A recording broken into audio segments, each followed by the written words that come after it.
Hello, gappers, and welcome to 1% Better with Heather. Today in the studio, I have a very special guest, Libby. Hello, Libby. Hello, Heather. Thank you so much for having me today. Thank you for being here. Well, virtually here, not really here. Yeah. It feels like you are. So let's just jump right in and get you to introduce yourself to the people. Awesome. So, again, thank you for having me. I'm Libby Supan, and I'm a food and body specialist. So, I'm a licensed therapist who specializes in eating disorders. I'm a certified intuitive eating counselor. I have a therapy practice and a coaching practice. And the whole reason why I do any of this is because I myself recovered from an eating disorder, disordered eating I had for about 20 years, truly thinking I was not going to make it. So, I really believe that if somebody like me can get better, 99% of the people can also get better. Like I have full hope, and that's who I am. That, so let's talk about that, if you don't mind, going back in Yeah. time. When did your eating disorder start? Do you know what were the pinpoint was? Yeah. So the way I always explain the development of eating disorders is it's kind of this like I think of it like a cake recipe, right? So there's all these different types of eating disorders. There's all different types of cake, and in each one different type of cake, strawberry, vanilla, chocolate, whatever, you have a little bit different ingredients. So I already had some ingredients going on. Um, and so like there was physical abuse, there was perfectionism, diet culture in my household. I was into dancing, so constantly staring at myself in mirrors, comparing my body to others. So that was already going on. Um, and then what happened was at the time a very like traumatic thing for me. It was the summer before my freshman year in high school. As a family, we moved to a different location in California, which again was like very traumatic for me at the time. And I was miserable when I moved. I hated everything about it. I did not have any friends. And I was just desperate to feel different and better. And it's hard to really remember my thinking back then because it was so long ago. But yeah, I just started restricting food. And I think it started pretty slowly, like it does for most people. I think I started eating a little bit less breakfast and then a little bit less lunch. And I would get, started to get kind of scared and freaked out to go out to eat when we did that as a family. So yeah, it started like the behavior started freshman year of high school and it just took off. So sorry, I have to ask this question because I'm Canadian. We don't use those Yeah. terms. What's a freshman? Like what grade would Oh, I that was be? like, what term? Freshman, like first year of high school. Grade 8, grade 9, Oh, that would be grade nine. grade 9. Okay. Yeah, yeah, ninth grade. So like 14, in around 14 years. Cool. Yeah, Yeah. probably. Oh man, and I understand the whole being in the dance background and looking at you know, Did you dance I too? figure skated. Oh my gosh, I love it. Okay, Yeah. awesome. Kids, Yeah, kids. yeah, So, yeah, but my sister was gymnastics. So yep. I and our neighbors owned a dance studio. It's big, Okay. but I hear a lot from dancers like you're constantly looking at a mirror. And that's got to be hard, Yeah, right? In comparing, and some people have great stories that nothing happened in their dance studio, and some right. don't, Yeah. right? But it's like Yeah, anything, I guess. Too, right? totally. And you know what I want to say, to be fair, at least as far as I can remember, there wasn't much talk about like food or body stuff at that age. It was really just me observing kind of how people were treated due to their body size. So, like, for instance, this one dancer was bigger than the rest of us, and she was by far the best, but always put in the back. So, that was like a very clear message to me. And Kind of like, whatever you do, you don't gain weight, you know? that, God, I feel bad for that girl because I know, like, I'm 5'10", so I was always in the back because I would block like the Yeah. pixie. Right. Also, why Mm my figure skating career didn't go far because I'm 5'10". hmm. Right. So, Maybe you should have been a dancer. right, long way down. Let me tell you. So, but so you moved. That's got to be hard. Like right when you're It trying was to find really yourself hard. to right puberty and everything else. and then have to Totally. make friends at 14. Yeah, and I think the thing that like made it so very traumatic was I moved to a place that was like it almost felt like I lived in opposite land. Like everything was opposite from what I knew. The things that used to be cool and popular were no longer. So like getting good grades was super dumb. Like it was just kind of, oh, you're such a dork, you get good grades. Being a cheerleader was super dorky. Like how I dressed was not how they dressed, like even makeup stuff, like all those things that are so important at that age, you know?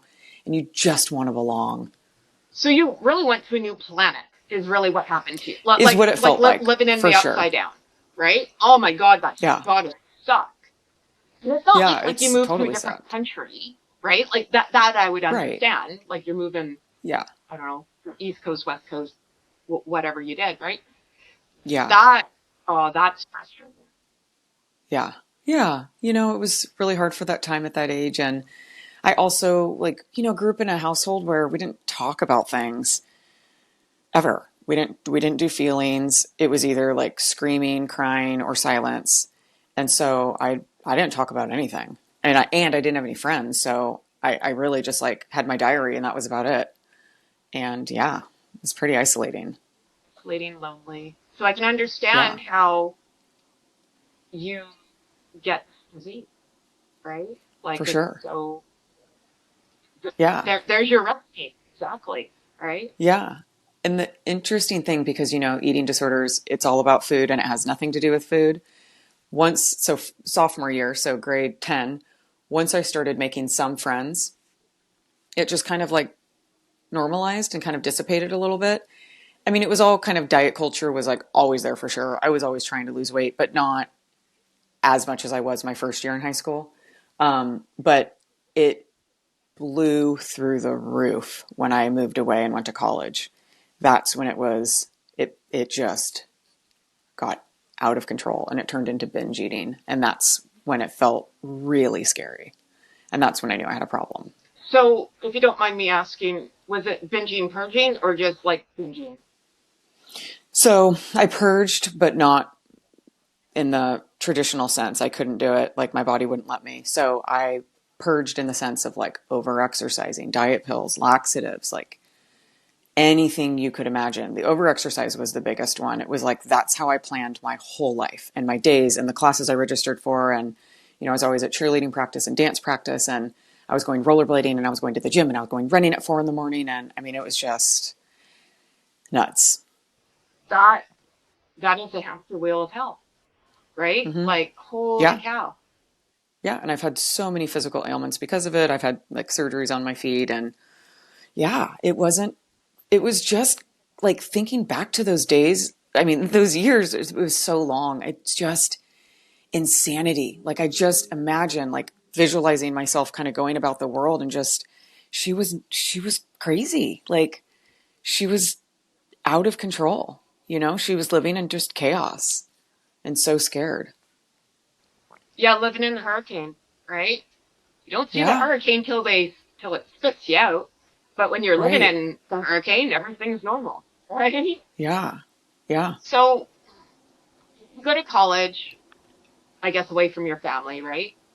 yeah, So, and I've heard this a lot from parents whose kids go to college. That's normally where everything gets, especially if you already yeah, had an eating disorder. It's just like game on. for And sure. I don't know if it's because of the pressure. I don't know if it's because a lot of people are in with scholarships, or it's just Hmm. like, ha, no one's watching me. I can go back and be with my eating disorder Yeah, in the land of hell, but yeah, normalcy for you and no yep, one's watching you. yeah. I think it's so many things, you know, and I think for every one person, it's so very different. For me, I was so obsessed with the fear of weight gain. Like my truly, and it's so sad for me to like have this memory, but my biggest fear moving away to college, living outside of my home for the first time in my life was the freshman 15. My biggest fear. And so, because of that fear, I did not let myself go to the dining halls for like a month and a half. And finally, my roommate was like, I thought she was going to like tell on me or something. I was like kind of freaked out. because she said, like, you're weirding me out. You have to go to the dining halls. Like, you're being weird. Because I was just eating like snacky type foods.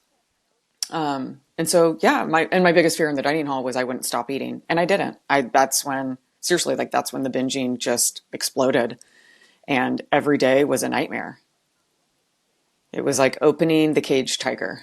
Yeah, Pandora's box, right? Uh huh. I, uh, Do you relate? oh yeah, yeah, because it gets to the point of binging. You cannot stop. I call it like being the Tasmanian devil on crack. You have an Yep. out of body experience. You black out. It's Yep. like being Yep. drunk, high, You're hijacked. whatever you want to say. Yep. And Totally. It's a for 10 blackout. minutes, half an hour, whatever your binge is, you have no Yeah. No recollection of control. what happened. Yep. And it's like, how did I get here again? Like when you come to, and it's so terrifying. Yeah. And then gotta go to the gym. Gotta go. Yeah. Got to do the Like, you restriction. gotta get rid of it somehow, whatever Yep. your vice. And do the Right? planning. Yep. Yeah. And then the spiral of guilt, shame, seven horsemen, Oh, come on down.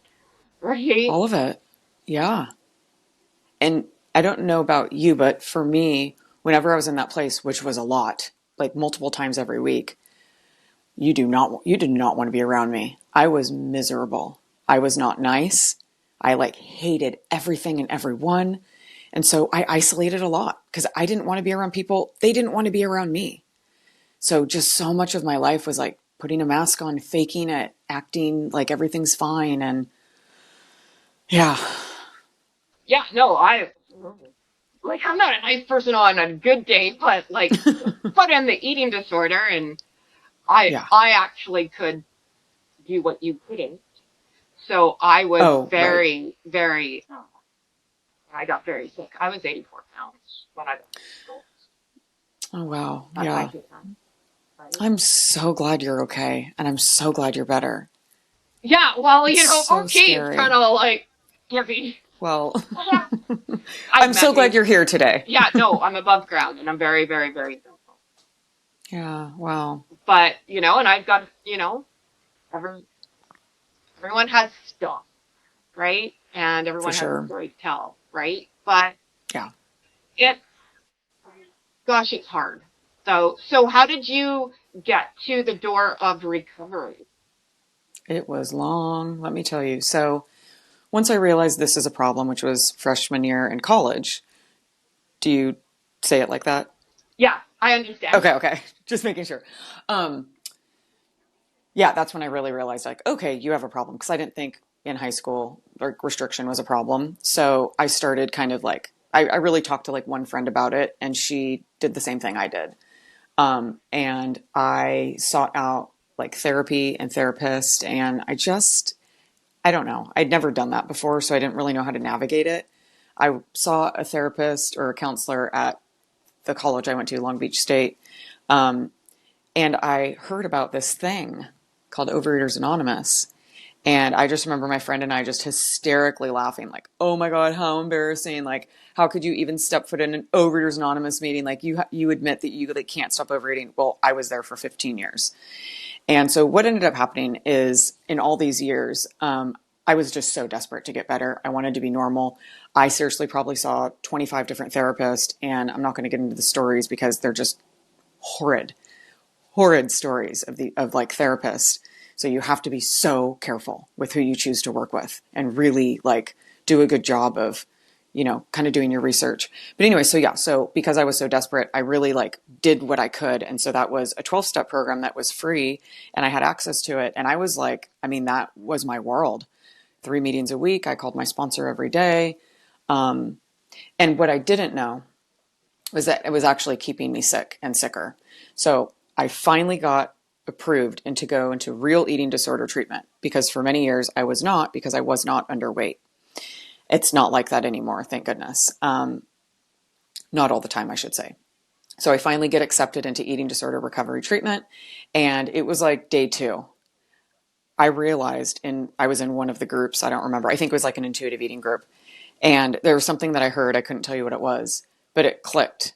And I realized, oh my God, for 15 years, I've been making this thing stronger, thinking I'm getting better, but like knowing I wasn't getting better, never understanding like why can't I get better? Because the 12-step program was all about restricting your binge foods. So staying in restriction, which just led me to then binge more. So anyways, yeah, so I finally got into real treatment, and that's when the seed was planted. I was not given enough time. Usually most people aren't. Um, so yeah, I mean, I wasn't recovered at all after treatment, but the seed was planted and I kind of like knew what I had to do. And it was still really hard for a while. And my biggest fear again was weight gain and letting go of that idea of control. And, in intuitive eating, you have to give yourself full permission to eat everything. And if there's anything I could tell anyone right now, just do it. Just go all in now, because you're going to have to do it at some point. Do it now, get it over with, because it's only temporary, you know? So, I mean, I'm sorry. I have full permission to eat everything my whole life, but like that time period that's like terrifying, that's temporary. And oftentimes you gain weight during that time period. So, Okay, so I'm sorry about all your psychologist stuff. I under, yeah. yeah, Uh, it's unfortunate that, yeah.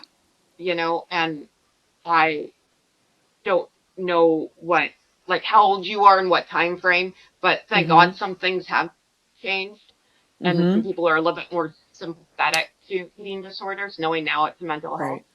thing, not Right. a food thing, right? Right. Not a vanity thing. Yeah. Yeah. And so when you talk about intuitive eating and you're an intuitive eating coach, so intuitive eating, can you walk me through that? Because most people would say that are sick. No, I'm not sick, but I'm just saying, like, if I go Mm-hmm. back with my brain, I'd be Mm-hmm. like, well, that's just ludicrous. If you're Mm-hmm. going to give me permission to eat Yeah. food, Yeah. then I'm going to be on the next A&E 5,000-pound person, because that's where I'm Yes. going to end up. Yes. That was my belief. And yes, because I was thinking that with a sick brain. Yeah. So, what is intuitive eating? Can you I'm break so that glad down you for me? asked. Yes. So I actually just opened up the document because I came up with my own definition. So I'm going to read it for my document. Okay. Okay. So what is intuitive eating? Okay. So it brings together our gut feelings, emotions, and thinking patterns into a collaborative whole. You're the expert on your own body. Only you know your thoughts, feelings, and experiences. Only you know how hungry you are and what food or meal will satisfy you. So it's like having a team inside of us. We have our gut feeling teammate who helps us make quick decisions, our emotion teammate who tells us how we feel, and our thinking teammate who helps us make smart choices. When they work together as friends, we become really good at understanding ourselves and making the right decisions.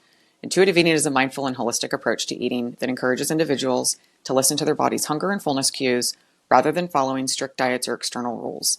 It's about reestablishing a healthy relationship with food, free from guilt or restrictions. In essence, it's all about eating based on your body's signals and nurturing a positive connection with food. So, how do we get there, though, to repair our relationship with food? Because I can just say my experience. No. Like, I couldn't sit at a table without having a panic attack. If there was Christmas or any big event and we were going to Mm-hmm. my parents, so all of Mm-hmm. us go there. The Mm-hmm. last thing I wanted to do was sit at that table. I would do dishes. I would clean the house. I would play with Yeah. kids. I would shovel snow. I don't care. Yeah. I, I'd rather give birth to octuplets than at that table. Mm-hmm. Yep. And it's so hard, and I'm glad you're here, because when you say you're scared of food, Yeah. people look at you like you got 12 heads, Right. right? Like, And it's you don't, real. and your family's looking at you going, you gotta eat. Right. I know. Right. Can't, I know. I can physically can't do it. Yeah. How do we get to that spot where Yes. we know food's not the enemy? It's a great question. So it's very nuanced, and you have to seriously work with somebody who is a specialist, because when you have an active eating disorder, you are not going to be doing intuitive eating. That is very inappropriate. So you have to get to a certain level in your recovery where you can then implement intuitive eating. The first thing with, eating disorder recovery is, wherever the person's at, like making sure you're nourished if you're underweight or even if you're not underweight, because there's atypical anorexia. So yeah, absolutely. The first piece is like getting food to be more normalized in oftentimes a setting that is very controlled, like treatment. Most people don't have that privilege. So yeah, I mean, I wish there was a way for people to like recover on their own with eating disorders. But I mean, yes, it's not like it's impossible. It's just really, really hard.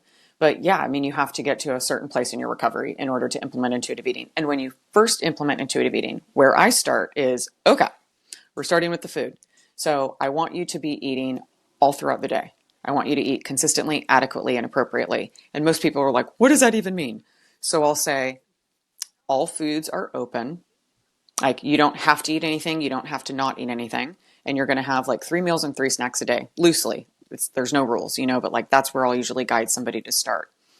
And we just kind of start there. So we have to start with the food piece because the number one reason why anyone is triggered to binge eat is because of a biological response to food restriction.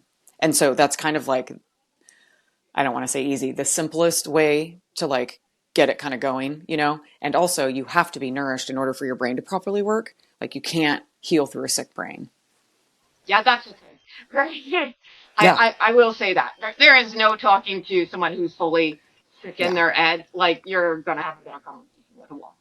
But I Absolutely. just want to backtrack a bit. She said Yeah. atypical anorexia. Yes. Can you just explain that for Absolutely. people who don't? So, as I'm sure most people know, anorexia is a restrictive, food disorder, and people are underweight, very malnourished.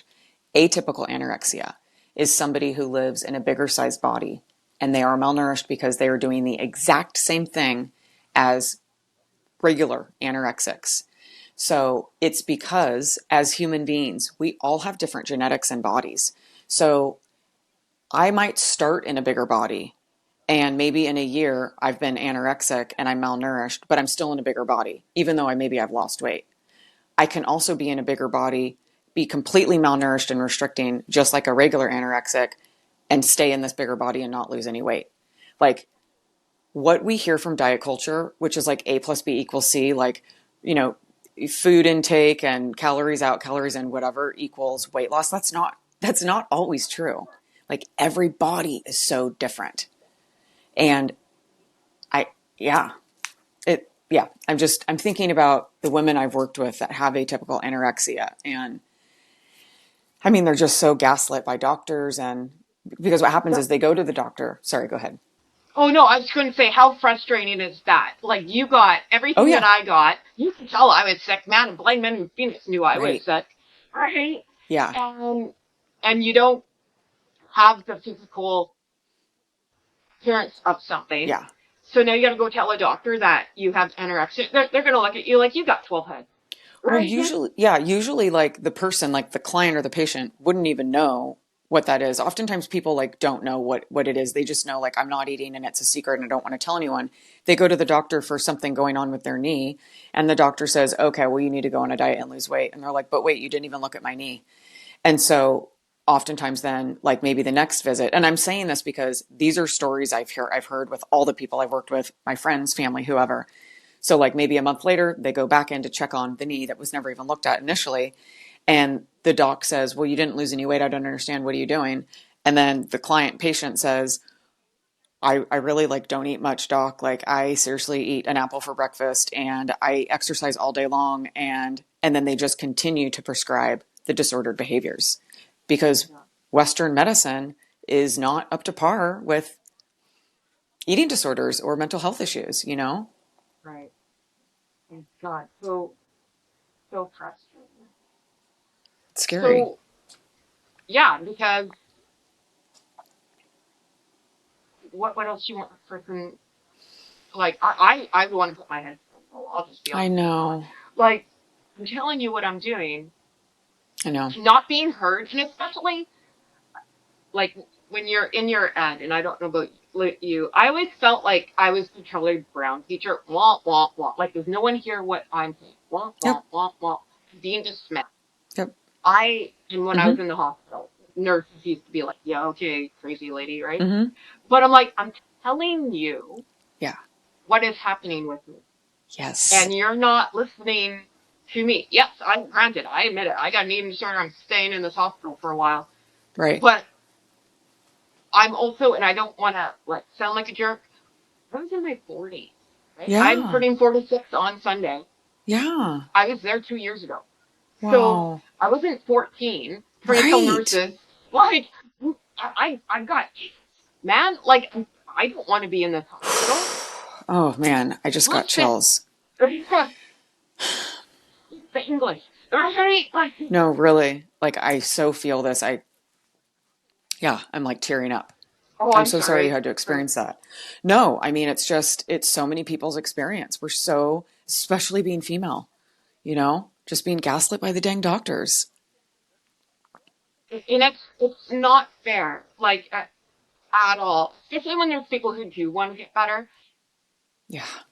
But yeah, all that gaslighting is like, well, why the hell am I here? Why am I trying? It Right. actually does the opposite effect, Right. right? If you're not going to listen to me, I might as well keep doing what I'm doing, Totally. And, right? and, and do it even more Yeah, I'll show because nobody you. believes me anyways. Yeah, I'll totally Yeah, show you. Maybe you'll believe me, but like, maybe you won't. yeah, Yeah. yeah. No, Another thing. how? Oh, go ahead. No, no. I was just going to say, frustrating. So just another thing to add on to like everything that's going on right now with the doctors is like, oh my God, the weight loss medications. So like, I mean, and this is happening with so many of my clients, they're not in a thin body. They're in maybe a straight size body or a bigger body, and they are anorexic and they are telling their doctors, and they are not only been prescribed, disordered behaviors with food and diet and that, but they're then prescribed the weight loss medications. So Isn't like, that amazing? I, Well, and you brought it up. Let's talk about it. So I have a lot of stuff to say mm, about that one. I'm not even go. going to Yeah. lie. I've tried it. Yeah. Not lately. It was like, my husband actually is diabetic, and we get the Canadian version. So, like, call it the welfare version. It's good, like, the big OZ, Yeah. right? But it didn't do anything for me. I wish it did, but it didn't. Okay. So I That was like, well, that's happens. a waste of money. But watching, and I'm big into reality shows. I watch all that crap. I love the housewives. I love that they're rich and they have problems, and somehow I'm supposed to care. Yeah. But now all of them have not only new heads, they have new bodies. Yep. And it's, you're watching, I'm not against plastic surgery. Man, if I had money, I'd have a new head. Yeah. But you're watching these people shrink and shrink and shrink and shrink. And I'm like, why is no one talking about this? This is the new eating disorder. If you're I taking know. medication not to eat food, coming from someone who had an eating disorder and a deadly one, and I'm the voice of reason, what the hell's wrong with this picture? I know. I know. I just met a new friend 2 weeks ago, and they told me that they were on whatever one of those, semi-glutide meds, I don't know the name of it, whichever one it was, it doesn't matter, for a month. And I said, I'm sorry, I'm so confused. How did you get this? Because he is a thin man. And he said, I just asked for it. And I was You like, got the what? money, I'll give it to you. What? Crazy. It's crazy. It's irresponsible. And I do know because someone in my family was on it here in Canada, had a bunch of medical issues, was in the hospital for 3 months, Oh, and they linked it to that. And I know that there's a class action lawsuit going on in now, yeah. right? And I know what happened to my body when I was Yeah. between blood work and everything else. When you're losing that much weight that fast, you can't tell me your potassium's not off, Yeah. your magnesium's not off, your kidneys Hormones. are not functioning at a regular level. Are Yep. they getting blood work? Are they being Right. monitored? Are you Right. not going to wake up one day? Yeah. Because I don't know how your body's different than mine. I know. I know. I know. I just feel like it's going to be I'd say 2 years from now, there's going to be like, Oh, I've been saying that exact same thing. The lawsuits up the, there's going to have to yeah, be bigger treatment centers yeah, because now that is a whole new eating disorder. You're totally. taking an injectable. To Yep. me, it's no different than injecting a drug, Well, right? because Like it heroin, is. Yeah. right? Like, so you have another addiction. Right. That's an addiction. Yeah. So here's what I foresee, and I guarantee you this is going to happen.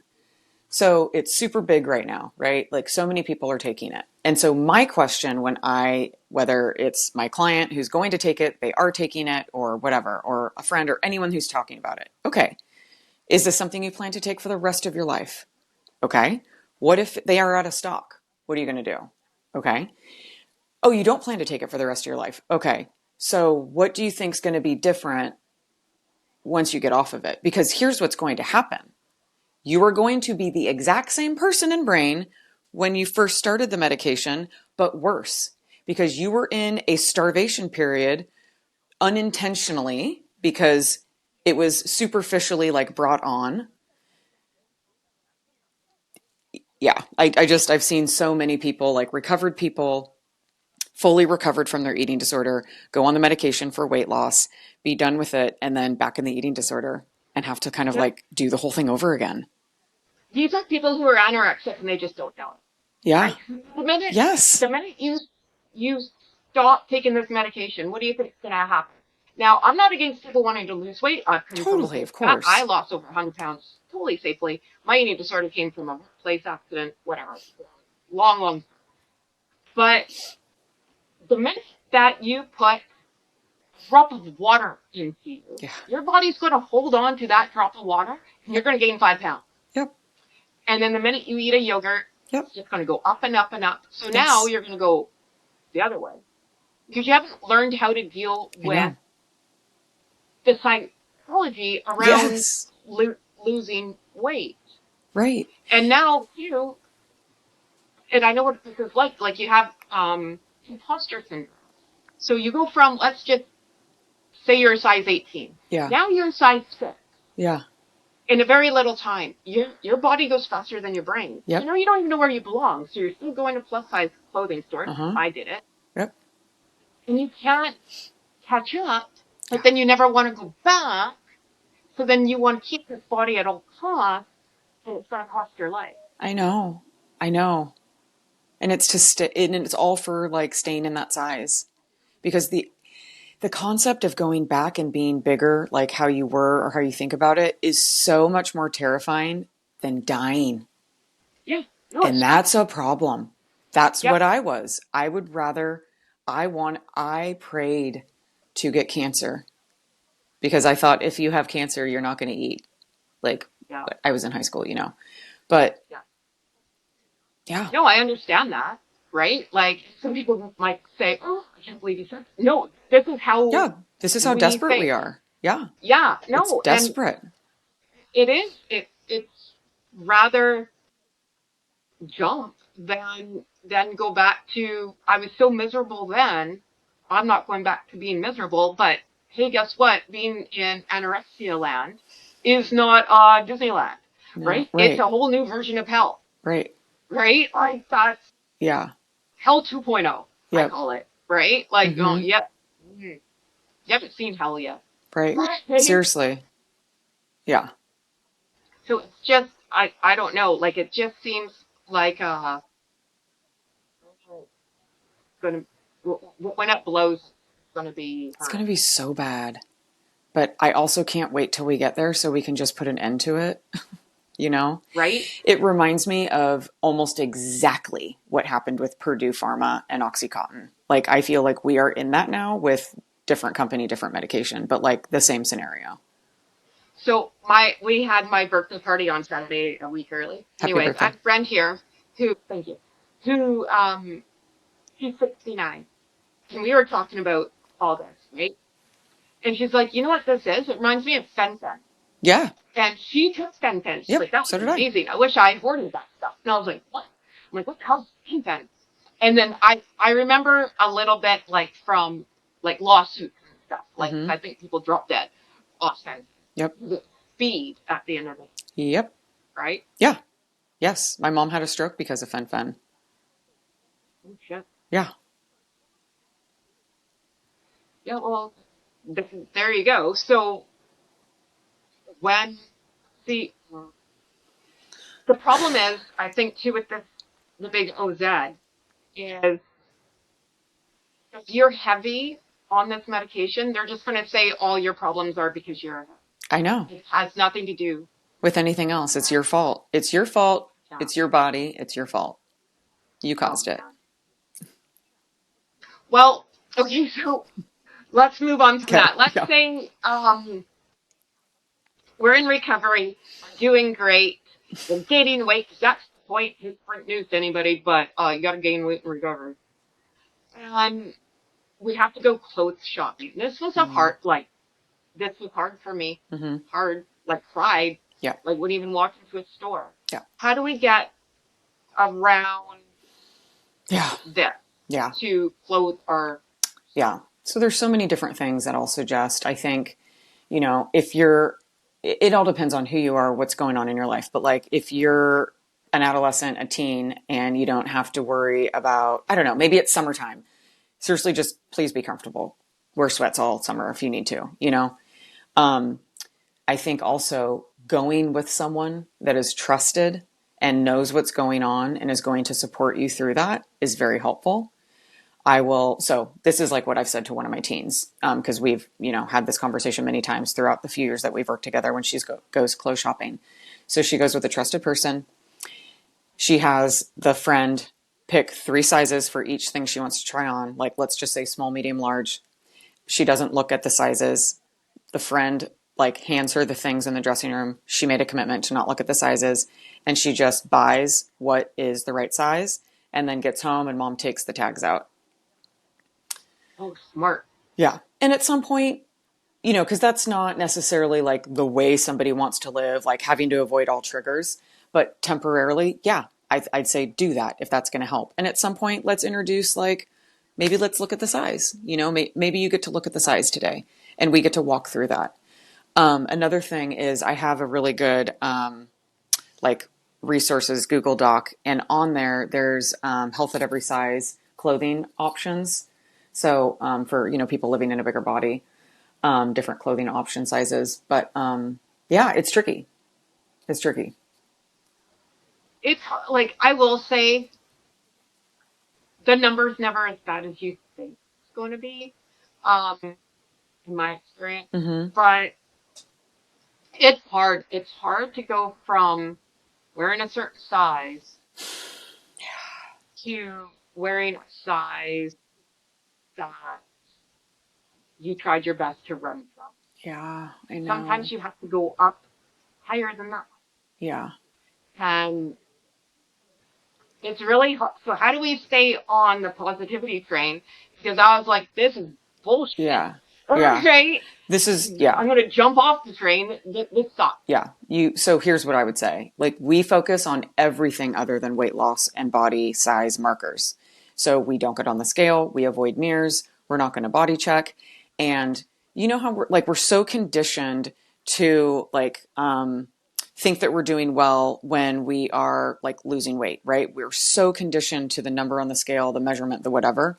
So instead of like those things being our markers for things getting better and making progress, what I'll say is like, I do a lot of like, different types of journals with my clients, and like, I will, like get a jar or a journal or whatever. And every single time you do something positive for yourself, for recovery, for self-care, anything, you're going to mark it. You're going to put it in the jar, put it on a paper in the jar, or like write it down. And that's how we get to measure your success and your progress. And that's what we focus on. Because I don't know about you, but even like when I was really sick and struggling, when I was like, there was always, it wasn't like for 20 years I was just constantly in the eating disorder. I'd go through periods like a week would be okay, and then it'd be a month of hell, and then maybe a month would be okay. Not perfect by any means, but what I realized was, as long as I'm treating myself with respect and care and not engaging in the disordered behaviors, regardless of the size, I knew I always felt better. Did I say that? like in a way that makes sense. No, I Okay. understand what you're saying. Yeah. Yeah. So, No, non-scale victories yeah. and taking care of your mental health. Again, Yeah. going back to the root of XYZ, right? Yeah. Why am I here? What do I need to get my brain Mm-hmm. focused or back in reality? Mm-hmm. Back to planet Earth, right? Right. And that that's hard when you're battling, I call them like our eating disorder, right? Like Mm-hmm. one side of my brain was always, or shoulder even, devil Yep. split. Come on, Heather, you got to eat, and I'm all about it, all about it. And then you go and do it, and then it's like Don't do it. you feel like shit because Yeah. you haven't eaten in, I don't know, depending on how long it's been, Yeah. right? It's a while for me. So now your stomach hurts, you're tired, you have all the guilt chain, seven horsemen come on down, and you start spiraling. Mm-hmm. How do we keep? How do we get them to shut up? Yeah. So a huge part of what I do with my clients and intervention I use is this like brain activity. It's so when I work with my clients, it's a brain retraining. And so I have this one very simple, just verbal exercise that it's like all we talk about all day long. Like, did you call out your chatter? Did you call out your chatter? So it's basically just a verbal exercise that you say out loud. And in this exercise, you're having a dialogue with the two sides, your higher brain and your lower brain, because the lower brain is the chatter, is the ed voice. You called it slick, Slick. slick, Yeah. which is awesome. And so, yeah, you're just having a dialogue and you're asking yourself, what does chatter suggest, which is never going to serve you? What does your higher brain suggest, which is always going to serve you? But you get to decide which one you go with, which one, because you're allowed. But when you make the decision from your higher brain, when you're conscious about it, it changes the interaction. So then next time you do it, that like tie is going to be a little bit less strong. Oh, that is $1 million answer. Honestly, oh, that. So the answer is not just gonna lay in bed and cry. That's all I did. Right. I just bawled. Yeah. God, it was awful. I cried a lot. Oh, yeah. And I have, I'm all about phrases. So we always talk about the phrases like, one of my favorite ones is like, we don't do that anymore. And you say that to yourself, like, if you notice yourself body checking, like, and then you come to, and it's like, nope, Libby, we don't do that anymore. I love it. Yeah, because you got to snap yourself out of it. Totally. It's so easy to go back, Yep. right? It's like being drowning mad Yeah. at the end of the day. It's easy to get pulled under, Yeah. right? So can we talk about, and this is a little bit of a hot topic, exercise and recovery. I've talked to people, they're like, never again, no. And then there's people like me, who I'm like, but I can't. Me lying in bed when I went and did my recovery on my own, I went into a bedroom, hired Hughes, shut the door, and stayed there. In Oh school, my like God. I ate in that bedroom alone, slept in that bedroom, I cried in Are you that bedroom, kidding? I did it all on my own. In your 40s, you did And this? You were sorry, 40 when this happened? I started recovery December, or what was like December 30th, 2022. Because when I came out of the hospital, it didn't work. So let's say January of Okay. 2023, I went in the bedroom, shut the door. It's like old school recovery, right? It's like being in a really, padded room. That's what I used to think. Like, I it's just need like to be in a padded detoxing. room. Yeah. Yeah, yeah. And I did it all on my own. Wow. Wow. What better in the hospital? And isn't that so sad and unfortunate? Then I'm here. So now I get to And now talk you're about it, here. right? I gotta find, I always say, find the funny in the fucked up, Oh, totally. We have to have right? Because funny. we're all living fucked up, my friends. You gotta Yes, find the we funny. have to have humor. Yes. And this is just another page in the book ahead of us, Yeah. right? People have lived through way worse than me, right? Yep. And every day, this is, my husband had a printing company, so this is how I got my shirt. This is when the shirt he brought to me while I was in the hospital. 1% Oh, better every day. that's how. So this is from 2022, not Wow. realizing 2024 I'd have a podcast called. I just got chills. That's so cool. So I do believe in a higher power. I do believe in the universe. I believe in anyone who believes in me at this point. Yeah.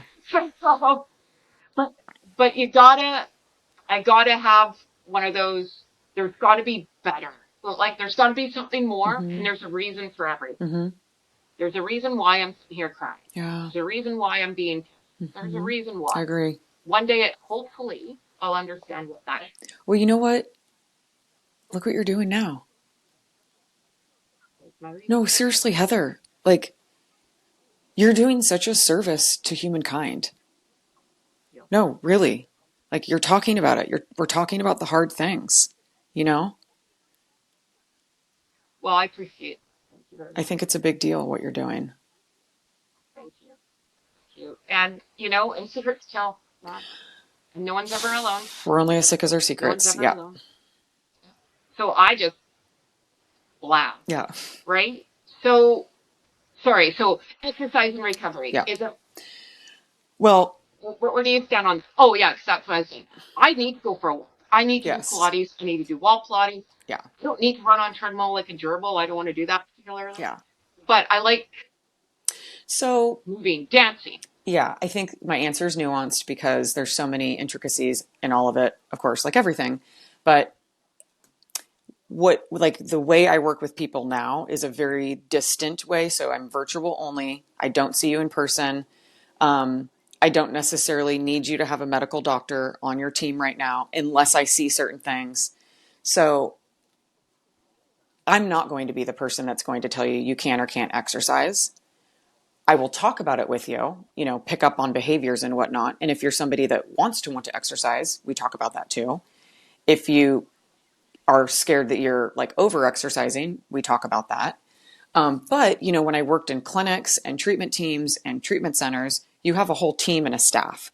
And I do understand when somebody is significantly underweight and maybe has osteoporosis. Like if you fall, you might not come back. Right. Like your bones may never repair themselves. So like, yes, I do think there's a time and place for like abstinence with exercise. But I think, okay, then stretch, do yoga. Like you can still do something like stretch, I'm all about like, let's just be gentle. Like you don't have to go to the gym, like be in nature, go on a walk, skip around, like do jumping jacks, whatever it is, dance around to music in your house. Find your thing. Right. I interviewed a girl named Lauren, and she found yoga, and I almost like fell off my chair in a treatment center. I'm like, they let you do yoga? Yeah. They like, usually bring in a yoga God. Therapist once a week. Oh, I get into that. Yeah, well, your treatment sucked, but yeah. Yeah, it did. But the hard school of Heather went pretty well. So I can talk to you forever, but I know you are a busy, busy lady.